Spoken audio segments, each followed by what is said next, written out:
Assalamualaikum warahmatullahi wabarakatuh. Halo teman-teman, nama saya Fal Azam Yahya dari Sekolah Gita Salam Ambon, kelas 5B, akan mempresentasikan sistem pencernaan manusia. Seperti yang kita ketahui, tubuh kita tidak dapat menggunakan makanan dalam bentuk yang kita telan. Sistem pencernaan menggunakan proses mekanis seperti mengunyah dan proses kimiawi. Contoh maksudnya enzimatis untuk menghancurkan makanan menjadi serpihan-serpihan yang semakin mengecil. Berikut ini organ-organ tubuh untuk menghancurkan makanan menjadi serpihan-serpihan yang semakin mengecil. Berikut ini organ-organ tubuh yang berperan dalam sistem pencernaan.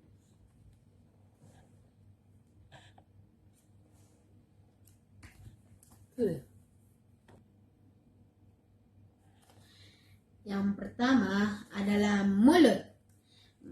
Ketika kita memasukkan makanan ke dalam mulut, gigi akan menghancurkan makanan menjadi potongan yang lebih kecil dan kelenjar ludah melompat keluar ludah.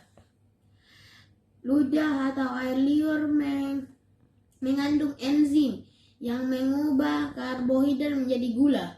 Ketika lidah, gigi, dan bagian dalam mulut mengubah makanan menjadi bubur, puting kecap di lidah akan memberi tahu kita seperti apa rasa makanan itu.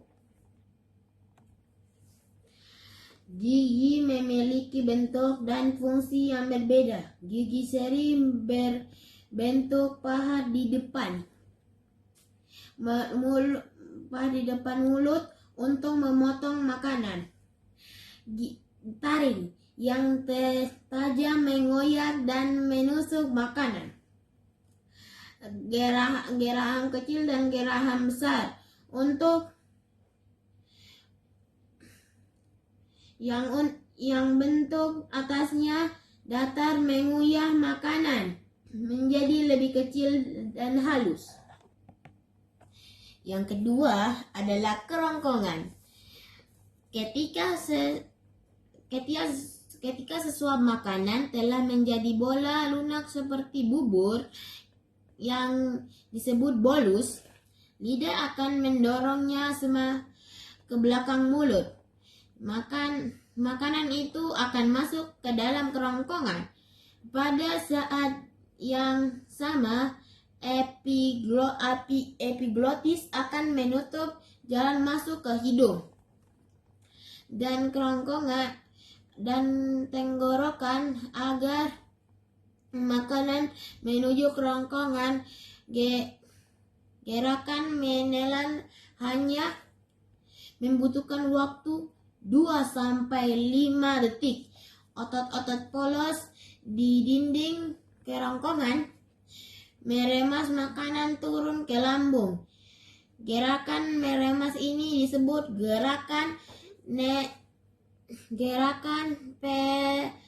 peristalik.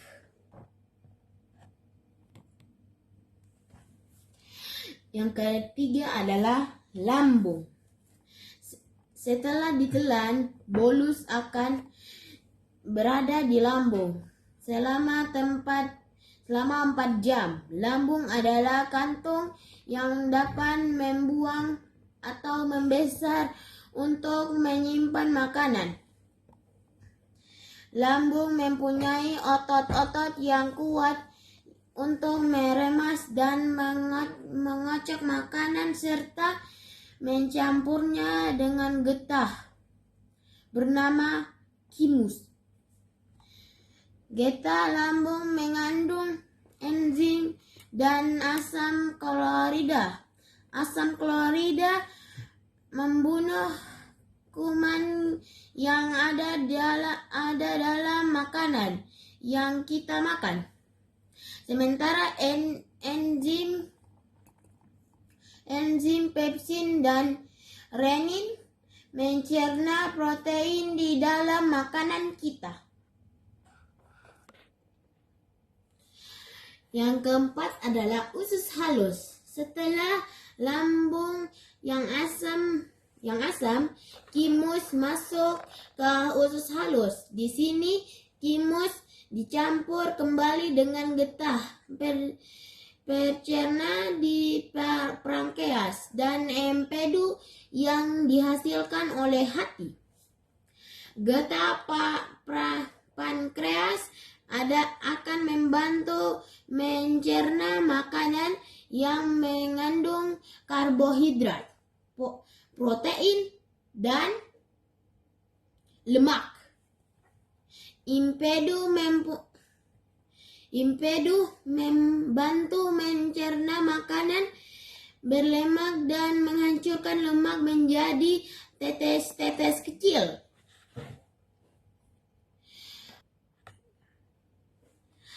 Usus halus terdiri atas 12 jari atau duodenum, usus kosong jejunum, dan usus penyerapan ileum.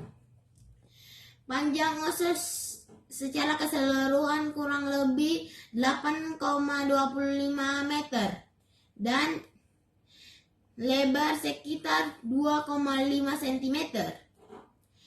Pada usus 12 jari bermuara dua saluran, yaitu dari pankreas,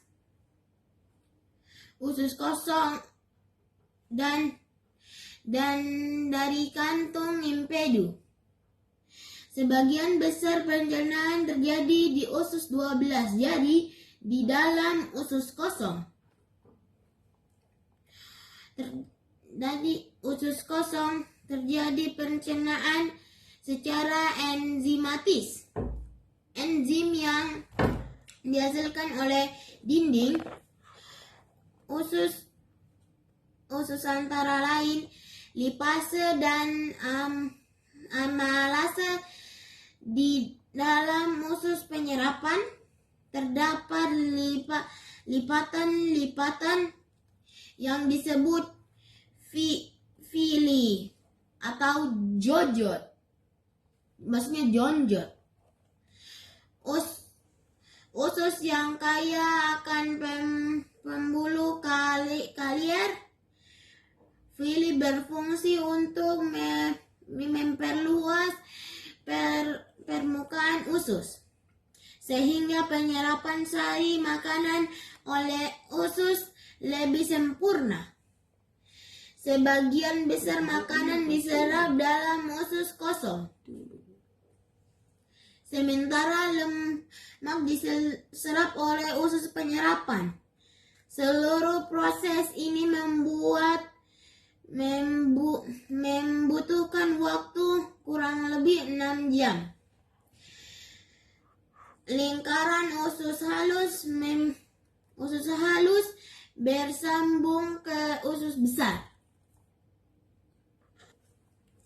Yang kelima adalah usus besar. Ini adalah contoh gambar dari usus besar. Usus besar terbagi menjadi 3 bagian, yaitu sekum, kolon, dan rektum.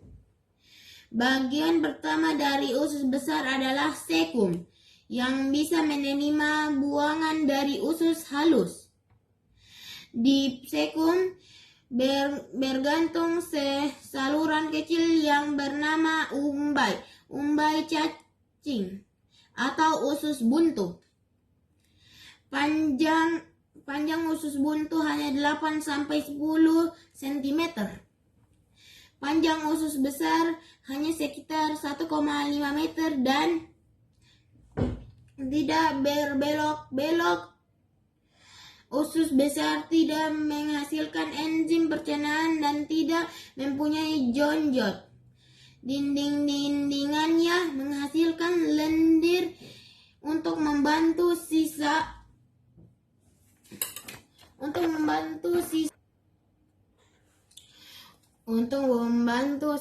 makanan melewati usus besar. Usus besar berfungsi menyerap air dalam makanan. Usus besar menyerap sekitar 1 liter air per hari.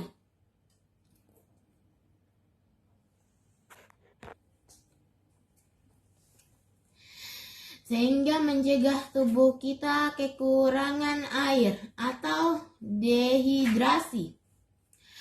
Bakteri yang berada di usus besar membantu proses pembusukan sisa-sisa makanan dan penyerapan vitamin K. Bakteri juga menghasilkan gas yang berbau busuk yang berasal dari belerang. Gas ini akan keluar melalui proses flatulensi atau disebut juga kentut. Di dalam rektum, limbah padat atau tinja akan disimpan. Jika rektum sudah penuh, maka akan timbul rasa ingin buang air. Yang keenam, yang terakhir adalah anus. Rektum bermuara pada anus. Bagian akhir dari saluran pencernaan adalah rektum. Rektum dapat berkontraksi dan yang aktivitas kontraksinya dapat menimbulkan terjadinya defekasi, yaitu proses pengeluaran zat-zat sisa hasil pencernaan makanan melalui anus. Otot yang menyusun anus adalah otot polos dan otot lurik. Ditutupi dari tubuh. Dan itu semua yang Fadil bisa presentasikan. Wassalamualaikum warahmatullahi wabarakatuh.